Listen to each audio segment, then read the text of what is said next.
Hey, calculus.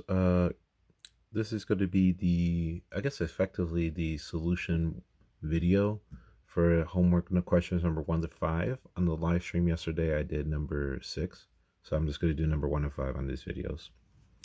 Okay, first one is x e to x. By the way, I'm going to do integration parts. The formula's on top of here. I just use it as a reference, but I also write it on I write on a little notepad nearby here for my rules. Okay, so I want to make something. I choose my f of x, and the one I choose for my f of x is the one that will make it simpler. Basically, get rid of the exponent or stop being annoying or disappear or turn into a fraction, something like that. I need it to go away. So typically it's your powered ones. So f of x is going to be x, which means the derivative of x is going to be 1. Well, g prime of x, which I'm going to call this g prime of x, e2x. And the derivative, remember, if you have a constant times their x, you're just going to divide it by the constant. So that's going to be e2x. And that's not enough space for you to see. It's not barely enough space for me to see. So now I'll just do it over here. So g prime of x is e2x. So then normal g of x is going to be e2x over 2. Okay, so now we're going to follow our steps. We have all our actors. Let's fill out and play. So f of x is x. G of x is e to the 2x over 2 minus the integral of f prime, which is 1, times the g of x, which is e2x over 2 dx. I'm going to move that constant in the front, 1/2, integral e2 to the x dx. Then I'm going to integrate, so it's negative 1/2 times e2 to the x over 2. The integral of this becomes this, because the constant just goes on the bottom. So this becomes e2 to the x over 4. And then this guy, I could have just kept rewriting it, and I just realized everything was off camera, so that's kind of awkward. But let me just reiterate just to make sure. So e2 to the x dx. The derivative of that, if you take your k and just move it to the bottom, so that's e2 to the x over 2 times 1 over 2. So that is going to be e2 to the x over 4. That's a negative because it was a negative 1 over 2. And then this thing I'm just going to rewrite over here. X e to the 2x over 2 plus c. Don't forget your plus c. There's a point off typically. Yep, that's it for number 1. Okay, number 2. Almost the same thing, just a negative 3x. So you're going to see a little bit of a pattern in this one. Not really a pattern, just it's going to look kind of similar, just with a negative 3 instead of a 2. But let's just go. Again, I'm picking the f of x being the thing that I can reduce down to basically oblivion, or a constant, I should say. So if this is x, this is reduced to 1. This is e to the negative 3x. So that's e to the negative 3x. Now, just keep in mind that it becomes your g prime of x. That becomes your g prime of x. So then your g of x is going to be the antiderivative, or the integral of this, which is going to be e to the negative 3x over negative 3.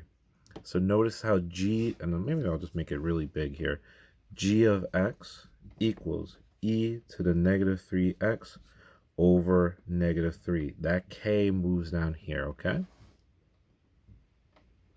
So we have all our actors. Let's fill in the play. I don't know why I keep using that analogy. So f of x, g of x. So f of x is x, and g of x is, again, it is this one with the fraction. So e negative 3x over negative 3 minus the integral of f prime, which is 1, times g of x, which again is this fraction. That's why we want the g of x to be something that doesn't make it overly complicated. Yeah, it's a little more complicated than just e negative 3x, but it's a complicated way that we could deal with. Not a complicated way that is impossible, or what would happen is gets us in an infinite loop. Like we'll just keep doing it over and over again. Okay, so we got that. Take out the negative 3. So luckily that's going to be a positive 1 over 3. Integral, I don't have to rewrite the 1. So it's just going to be e to the negative 3x dx. Well, I know the antiderivative of that. That's 1 over 3 times e to the negative 3x over negative 3 dx. Well, there's no dx anymore. I'm sorry, I just integrated. So then, multiply that. That is negative. My question is, how is this one also negative? I'm checking it compared to the other one. Is it minus a negative? I took out a negative 3, so this became positive. So this is going to become again negative. So e to the negative 3x over 9. And then this over here is, I guess I could put the negative front, x. Oh my god, it was out of the camera. 3 times negative 3 is 9. And I put the negative front. E to the negative 3 times 1 is e to the negative 3. X e to the negative 3x over negative 3. Don't forget your plus c. That is the answer for number 2. Okay, sadly I erased number 2 before looking at number 3, so I had to redo it again. This right here, we found in number 2 is the actual integral of this equation right here. So this is the integral of that. Yeah, this is the integral of that. So if that's true, then what we can do is, since I know this is the integral of that, I can find the distance between ln of 2 and 0. Sorry about that. So we're going to find it from ln2 to 0. All right. So I'm going to plug in ln2 and subtract it when I plug in 0. So every x becomes ln2. So for the first part, and I might have to pause and redraw this all because it might be running out of space. ln 2 times e negative 3 ln 2 over negative 3 minus e to the negative 3 ln 2 over 9 minus, so like a big minus, the 0 one. So that's going to be 0 e to the negative 3 to the 0. That's going to end up being 0, so that's pretty good. Negative 3 minus e to the negative 3 times 0 over 9. Okay. All right, so all I did is plug in ln2 for these x's, and I plugged in 0 for these x's. So let's continue. Kind of like we did this before. And the reason I know this is the integral is from question number 2, so I don't have to redo all that again. Oh, and I wish you don't do that all again. So this one over here is ln2, can't really simplify, but remember, give me a sec, I guess I'll just use this space right here. So remember, any number in front of a log can be rewritten as a exponent. So this is ln 2 to the negative 3rd power. So that's the same thing as ln to the 1/8, right? Because you move it down because it's a negative exponent, and then it's 1 over 8. And I got to get better at making sure this is actually on the camera. So this is ln 1 over 8 because negative exponent moves it down, and then 2 to the 3rd power is 8, so 1 over 8. And then you have e to the ln, so I could cross that out. So I could rewrite this piece right here as ln 2 over, because it's going to be times 1 over 8, so times 1, negative 3 times 8, minus Does this happen exactly the same? Yeah, this should happen exactly the same because it's the same exponent. E to the, nothing's left though, because E and ln cancel out. So it's just 1 over the 8 times what was here before, which was a 9.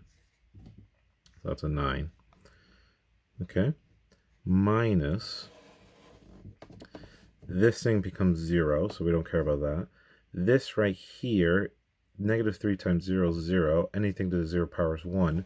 So that's 1 over 9. Okay. So let's see. All right, I just rewrote the last part here. So let's continue. So that's ln 2 over negative 24. I'll move the negative to the front. Probably makes it a little easier for myself. Minus 1 over 72. Minus 1 over 9.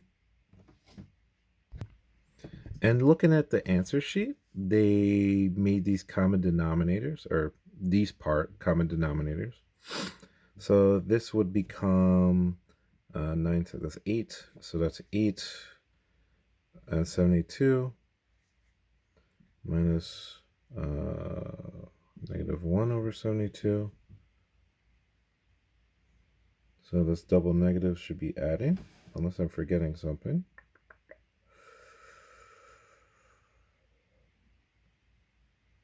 Don't think so. I don't think I... Oh, from previously, if you remember, it was minus 1 over negative 9. So this should be a plus 9. That's why I'm messing up. So this is a plus. So this is going to be 7th over 72. So 7 over 72. And then this guy is exactly the same. So your final answer should be ln 2 over 24 plus 7 over 72. Just a point of contention. In the original problem, we had a definite distance from 0 to ln 2, so you don't need the plus c. Just in case if you're thinking, where's the plus c? Okay, number 4 should be similar to number 3, but this time the bounds is from infinity to 0. Okay, so infinity to 0, very different from ln 2. So we're going to plug in infinity. That's kind of conceptual, as some people will say. So let's just talk about it first, like this. So I'm just going to plug it in to edit. If I plug it in, minus e to the negative 3 to infinity over 9. I don't know what's up with my camera, or maybe it's just the angle. Because it's kind of making it, I'm not showing my whole screen anymore, which is weird. Let's put it a little angled like this. Okay. Hopefully they'll show more. It's a little tilted, but that's fine. Okay. Minus, we know what 0 is. The first one's going to get eliminated completely, and this one just becomes a 1. So I'm just going to write 1 over 9. Negative 1 over 9. Because this one originally is negative. Okay. So I'm just going to rewrite it as 1 over 9. This is the 0 when I plug in 0. This is when I plug in infinity. So the infinity thing we got to talk about, because I don't know if we talked about end behaviors when it comes to integrals. But let's just think about it. Okay, so negative infinity, so that's like 1, 2, 3, 4, 5, 6, 7. You know, you're counting up. Okay, you know, the rises to infinity. But over here, it's e to the negative 3 to the 1, negative 3 to the 2, negative 3 to the 3, negative 3 to the 4. So to tell me, what grows faster? 1, 2, 3, or e to the negative 3, e to the negative 9, or 6, I'm sorry, e to the negative 9. Which one's getting bigger faster? So e to the negative 9 is getting much closer to 0 and quicker to 0 than this goes to infinity. Because of that, this right here is going to dictate how this trends to be. And because this gets really, really, really small, because e to the negative whatever power, in billion power, this is a really small decimal, right? A really small fraction, right? Because that'd be 1 to e to the, ninth power. So that's a really small fraction. It's going to overpower what this would be at that moment would be 3. So 1 over e to the ninth definitely influences more than 3 does in that case. And I guess I should be clear what I'm saying. What I'm just talking about is, let's think about the trend of it as it goes to infinity. So at the first term, and we would call that n1, or n0, I guess, because it's the first term technically, it's 1. And when you plug it in, 1 influences like barely, but e to the negative 3 influences pretty negatively. But we talk about how does it change. So n to the 1 is 2. So 2 is increased it by 1. Okay, great. You got a plus 1. Here, it decreases it by the ratio of e to the negative third. So this is getting smaller and smaller and smaller. And I wish I could take time to do graphing and stuff, but due to the online nature of this lesson, you're just going to have to accept that this is getting smaller faster than this is getting bigger. So I could rewrite, so all that, maybe like 2 minutes straight, all that does is allow me to rewrite this as 0. Because this gets so small, it's effectively 0. If we were to think of it as a limit, the limit approached 0. So this gets so small, it becomes 0. And then this still has the same problem, even though there's no infinity first. So this gets to minus 0 even faster, funny enough. Minus negative 1/9. That guy who's waiting there since the beginning. Well, 0 minus 0 is 0. 0 minus negative 1/9 is going to be positive 1/9. So your answer is 1/9. This question over here, particularly is testing on how you understand your limits and your n directions. Now, I could look back at my notes, but I don't believe we talked a lot about n, like the n behavior. I'm sorry, it's called n behavior. So we didn't talk about how the numbers go to infinity. We did talk about that in limits, but never associated to integrals. So this was a good question just to talk about that kind of thing. And then I'm about to do number 5. Okay, finally, after 2, 3, 4, we have a new question. The integral of x 2x dx. Now remember, I'm trying to make my f of x, and it's been a while actually. Well, it feels like a while for me. It's probably been like 10 minutes for you guys. But x, we're trying to reduce that into something that disappears or something that turns into a constant. So I'm going to call f of x, I'm going to call x f of x, which the prime of f of x is going to be just 1. Hey, that's really good news for me. Now let's put g of prime of x is going to be this one right here, which is 2 to the x power. The integral of, or the antiderivative of a exponent figure that's basis a number follows this equation right here. This equation right here. The reason I drew it in pencil is because every time I draw a marker, it just looks so smudgy. Again, this marker is made for like a big whiteboard, not a fine little one. Okay. So this one over here is going to become, this is b to the x, so it's going to be 2 to the x power over ln 2. And let's just think about that just a second. If it was e, so e to the x power, what would happen is you have e to the x over ln e, and that would cancel out, so it would just be e to the x. So our rule kind of makes sense in that sense, in that way at least. All right. What do I always say? Oh, all the actors are in, so let's put them into play. So f of x is x times g of x, which is 2 to the x power over ln 2. I guess I could just extend the fraction line, minus the integral, and this is always the unfun part, or fun part depending who we are, 1 times f of prime of x is 1, times the g of x, which is 2x over ln 2, and dx. Okay, ln2 is some number. I don't know what that number is. It should be, it's not 1.4. I forgot what the number is. But it is some number. And that some number, actually, it should be a decimal. It's like 0.7 or something. Regardless, it's some number. So because it's some number, it's some constant. Because it's some constant, I could remove it. So this is going to end up being like just staying the same most of the time.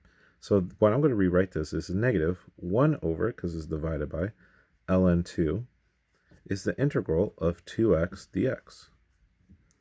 Wait a second, 2x dx, I already found the antiderivative, or pointed out the antiderivative. So that's negative 1 over ln2 times 2x over ln2. Well, ln2 times ln2 is ln squared 2. And I guess I should write that as a whole fraction. So that is going to become negative 2x on the top over ln squared 2. Kind of like if it's sine times sine, it's sine squared, not like sine x times sine x, it's sine squared x, not sine x squared.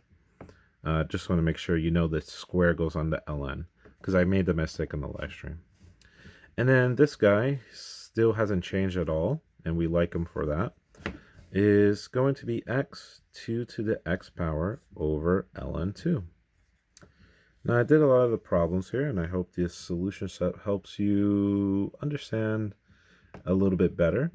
This, again, is a difficult topic. If you want me to look into exterior practices, I can. I'll look into more Khan Academies or I think the other one's like organic chemistry tutor or something like that, or another YouTube video. I don't care. Otherwise, just keep clean, wash your hands, keep your distance, and have a nice day.